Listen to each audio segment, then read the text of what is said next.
Something that happened this weekend at Mar-a-Lago on Friday. Donald Trump met with Hungarian Prime Minister Viktor Orban. Yeah.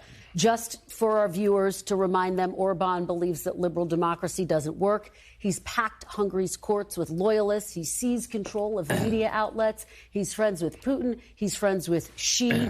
This is what Trump said about Orban on Friday. There's nobody that's better, smarter, or a better leader than Viktor Orban. He's fantastic. As you know, the Prime Minister of Hungary, and does a great job. He's a non-controversial figure because he said this is the way it's going to be, and that's the end of it, right? He's the boss. Do you think Viktor Orban's leadership is something that Trump aspires to in a second term? I think the best way to judge President Trump's second term is by what he did in his first term. Russia didn't invade on President Trump's watch. Hamas didn't try to destroy Israel on his watch. The Taliban weren't in charge on his watch. So here's what I would say. If you're worried about the world being on fire, you're right. If you think Joe Biden's policies are lack of deterrence and he's weakened the eyes of our enemies, you're right. So if you want to get the world back in order, you better vote for Trump. But you know that former President Trump has talked about being a dictator on day one. He said it's nice to have a strong man running our country. He's talked about retribution in a second term, Senator. Yeah. You know what he said? Retribution would be success. Who knocked Trump off the ballot in Colorado? Who knocked Trump off the ballot in Maine? There's a liberal jihad against everything Trump. I'm not worried about Trump destroying democracy. I'm worried about Joe Biden destroying the world. Those were Republicans, and the Supreme Court has now put him back on the ballot. But the point you're trying to ask me, is Trump bad for this country? No. I would say that Joe Biden's policies are bad for America and have got the world on fire. Senator, just be very clear, though, he is aligning himself with Viktor Orban, who's a member of NATO, who just voted to let sweeten in. Who has sweeten in reluctantly, though, but he has. Orban's not on the ballot. Let's have a debate. He has rolled back democratic norms. Orban is not on the ballot. You got to vote between Trump and Biden. Biden has screwed the world up every way you can. Broken borders, the world's on fire.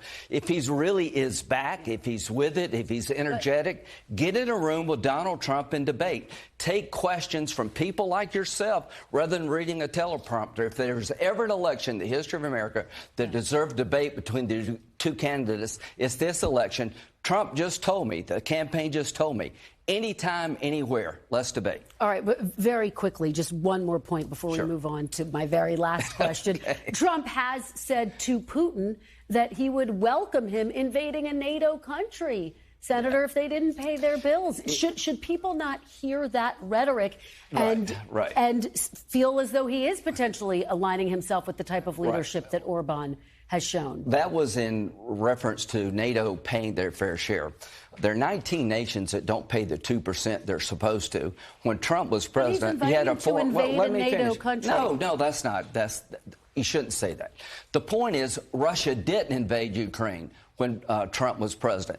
The world, the Arabs recognized Israel through the Abraham Accords when Trump was president. If you want to look at who's the most stable person for the world, Biden versus Trump, Trump wins in a landslide. Well, and just to be very clear, you mentioned a lot of different things. When you talk about the Afghanistan withdrawal, that's something that Trump had actually put into place before Biden got into office. Biden did it. Well, because it happened when he was in office. But let's move on to TikTok very quickly, Senator. The House is planning to vote, as you know, this coming week on a bill that would force the Chinese company to sell TikTok or face being banned.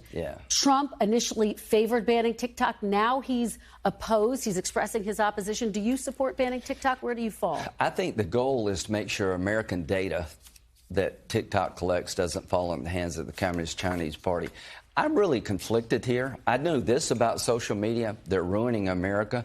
There's sexual predators abound on these sites. You can't sue social media companies. There's no regulatory body. That's what I'm focused on. Banning TikTok, maybe that's necessary to protect American data from China, but if you can find a way to avoid that, that'd be good too. You were a strong supporter of it in 2020, though. Do you no longer support it? I understand people like TikTok. I would like to keep TikTok running but not have our data used by the Communist Chinese Party. How will you vote on this? I don't know yet. I mean, I'm just being honest with you. I am definitely conflicted. But one thing I'm not conflicted about, every social media company should be sued if they do damage to you and your family. They're protected from lawsuits. Section 230 needs to go. All right. Senator Lindsey Graham, thank you so much for being here. Appreciate it. And when we come back, Democratic Congressman Adam Schiff of California